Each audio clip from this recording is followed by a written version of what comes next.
Election کے دنوں میں تو غریبوں سے ہمدردی دکھائی جاتی ہے، ان کے ساتھ فوٹو سیشنز بھی کیے جاتے ہیں، ان میں آٹے کے تھیلے بھی تقسیم کیے جاتے ہیں، مگر پاور ملتے ہی یہ لوگ غریبوں کو بالکل نگلیکٹ کر دیتے ہیں، ان کے علاقوں تک نہیں آتے۔ یہاں جنرلی یہی طریقہ ہے الیکشن جیتنے کے بعد۔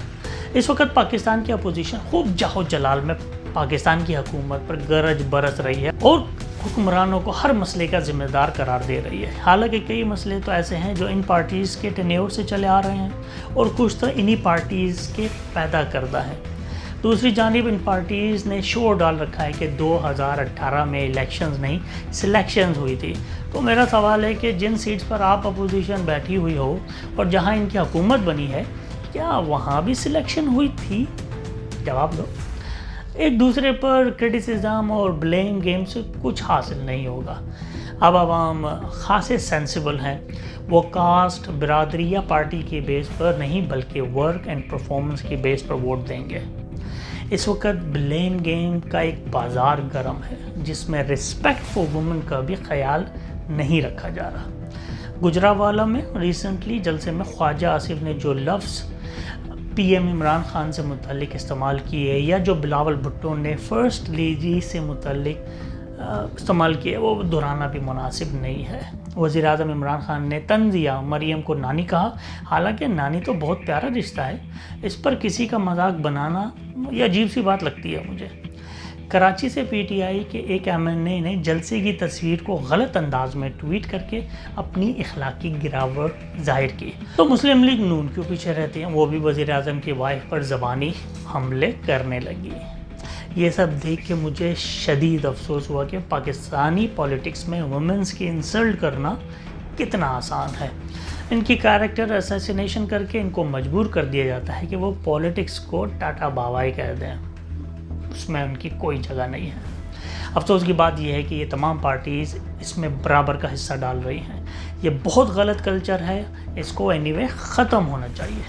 پاکستان پیپلز پارٹی اور مسلم لیگ بظاہر تو اپوزیشن اتحاد یعنی کہ پاکستان ڈیموکریٹک موومنٹ میں ایک ساتھ کھڑی ہیں، لیکن یہ اتحاد کب تک چلے گا اس پر کچھ بھی کہنا بیفور ٹائم ہے۔ لیکن یہ حقیقت ہے کہ گجرانوالہ اور کراچی کے جلسوں میں اپوزیشن نے اپنی بھرپور سیاسی قوت کا مظاہرہ کیا۔ عوام کی اچھی خاصی تعداد نے ان جلسوں میں شرکت کی۔ یہ چیز حکومت کے لیے الارمنگ سچویشن ہونا چاہیے۔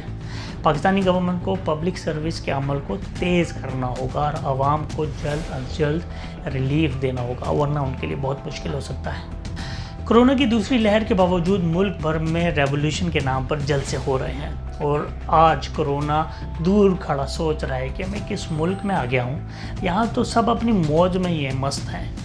مجھے جلسوں پر اعتراض نہیں ہے، لیکن کرونا کی وبا کو بھی کنسیڈر کرنا چاہیے۔ شاید پولیٹیکل انٹرسٹ لوگوں کی زندگی اور ہیلتھ سے کہیں زیادہ بڑھ چکا ہے۔ پولیٹیکل پارٹیز اتنی ارسپانسبل کیسے ہو سکتی ہیں؟ کیا کسی نے سوچا ہے کہ کوئی ایک بھی شخص جو کرونا کا مریض ہو اور اس جلسے میں آ جائے تو کتنے مزید لوگ اس سے افیکٹڈ ہو سکتے ہیں؟ میرا نہیں خیال کہ اس بارے میں کوئی سوچ بھی رہا ہے۔ اگر ان جلسوں کے باعث کرونا کیسز میں اضافہ ہوا یا جانی نقصان ہوا تو کون ذمہ دار ہوگا؟ اس کی رسپانسبلٹی کون لے گا؟ لگتا ہے کہ پاکستان میں کرونا صرف اسکولوں اور کالجز میں پھیل رہا ہے اور باقی پاکستان کے پاس کوئی ایسی سلیمانی ٹوپی ہے جس سے کرونا ان کو دیکھ ہی نہیں پاتا۔ پولیٹکس ضرور کریں، لیکن دل میں اسپرٹ آف پبلک سروس بھی پیدا کریں۔ کرونا پینڈیمک کے دوران پبلک انٹرسٹ میں بڑی گیدرنگز کو اوائڈ کرنا چاہیے۔